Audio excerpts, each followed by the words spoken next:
This week, on Days of Our Pirates, the Pirates are entering this game at home at PNC Park against the Cleveland Indians, coming off of a 10-game losing streak after a series sweep against the Washington Nationals. They are in the basement of Major League Baseball, in particular the NL Central. They're 16 games out of first place and only have 23 wins on the season, yet somehow, statistically, aren't the worst team in the league, even though in my opinion, they are. And this isn't just my personal bias. You've seen the plays that they come out with. At least one terrible play every single week. And teams like the Arizona Diamondbacks and Baltimore Orioles, they just lose baseball games, not to the extent that the Pirates do. And even when they win in ugly fashion, and it leaves you thinking about how terrible they are and questioning how they got the win. Now, in the bottom of the first inning, Chad Kuhl is pitching for the Pirates, and Keja is pitching for the Cleveland Indians tonight, as it looks like the bases are loaded at the bottom of the first inning thanks to a single by Bryan Reynolds, and Colin Moran gets an out, and it looks like that is going to drive in a run. Adam Frazier scores to make it a 1-0 affair. Now Jacob Stallings launches one deep down the midfield line, and it's going to drive in 1 run, 2 runs to make it 3-0 in the bottom of the first inning. Great hitting performance by the Pirates so far. They don't have amazing players on their team, but Ke'Bryan Hayes and Bryan Reynolds are very promising. I can't wait to see them be gone in 3 years. Well, Adam Frazier will probably go at the deadline. And Polanco! Oh my goodness, he didn't strike out. Polanco hits a 3-run homer to make it 6-0. And it's only the bottom of the first inning. Except now, this comes at a cost. Polanco is the highest paid player on our team somehow, and this home run will definitely give him a 5-year contract extension, even though he has a .15 batting average this year. In the top of the second inning, and the Pirates are going to get a double play as they have a 5-0 lead in the top of the second. Now, a little bit of foreshadowing here. Chad Kuhl would give up only 1 run this entire game, and considering how the Pirates are hitting, you would think this game would be a blowout, and at one point it was a blowout. But this is the Pirates that we're watching. Things are never easy, as the Indians fail to score around the top of the second, and we're going to take us to the top of the third inning. Indians are batting again, and is going to get a single. Nice hit by the Indian player, and he is going to hit him into a double play. Another lucky roll for the Pirates, but Chad Kuhl, once again, he only threw 79 pitches this game, except he had a very impressive performance, probably the best one I've seen from a Pirate all year. And considering the fact that he's probably the best pitcher on this team, you can make an argument that it's JT Brubaker, but he's probably the best pitcher on this team when healthy. That's not very good, especially considering that starting pitchers are typically better than closing pitchers, as it looks like Bryan Reynolds just hit a home run on a side note. But, starting pitchers are typically better than closing pitchers, so that means the Pirates' bullpen are probably the worst pitchers in the league, considering that they already have a below-average starting pitching core. Now, it looks like we have the top of the fourth inning. And, ooh, that's a nice play, I must admit. And it looks like he's going to get a double play, and the third one of the night for the Pirates. What a great play. As it looks like the Pirates are just going to steamroll the Indians and just dominate them. Now, you may be wondering, what is AT&T Sportsnet? Well, it's where the Pirates, it's the local Pittsburgh Pirates station, except I'm confused because they're always nationally televised on Comedy Central. But I guess they aren't tonight. It's very weird. I'll have to look into that. But they're always on Comedy Central. So I don't know what's happening, but still, I mean, at least we can watch some Pirates baseball, am I right? For once, I'm actually not being sarcastic, because they actually look like a decent baseball team. I mean, they scored, foreshadowing, they scored double digits tonight. That's the first time they've scored double digits the entirety of this year. And we're 69 games into the season, not including this game. And they finally scored double digits. The most they had was 8 runs against the Padres in the beginning of the year. They ended up winning that game, believe it or not. Because they didn't look good at all this year, if I'm being honest. Usually they start out the year looking decent to give us false hope. And it looks like here, the Indians are going to get a hit at the top of the 6th inning. Now, the Indians... Ooh, he is out. That is a very nice fielding play by Brian Hayes. One of the only bright spots on this team. And he's a rookie, so it will be very interesting to see where his career takes him on another team, inevitably, because that's what the Pirates do. They get good young players and they trade them for quote-unquote prospects. One of them end up being good and they trade them for more prospects. That is the reason why Bill Nunning is the worst general manager in baseball. I don't care. He's the worst one.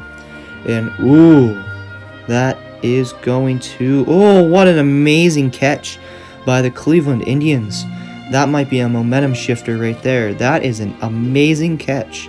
One of the best I've seen this season by Kaler of the Indians. It looked like Moran was going to get it to drop, except no. Kaler coming in with an amazing play. Hats off to him. That was a great play. Definitely Sports Center top 10 highlight play. And it looks like we go to the bottom of the 6th. Bases are loaded for the Pittsburgh Pirates with 2 outs. And he gets a walk. And that makes it a 7-1 ball game. Jacob Stallings scores the run. And ooh, Frazier gets hit with the pitch. And now it's 8-1. The Indians are just really handing this game to the Pirates right now. It's already probably out of reach for them, but this is the Pirates, so anything can happen. I mean, we know anything can happen. But yes, that's good. It's an 8-1 ball game now. Brian Hayes is up to bat with the bases loaded, and oh, beautiful hit by Brian right down the center and right field gap.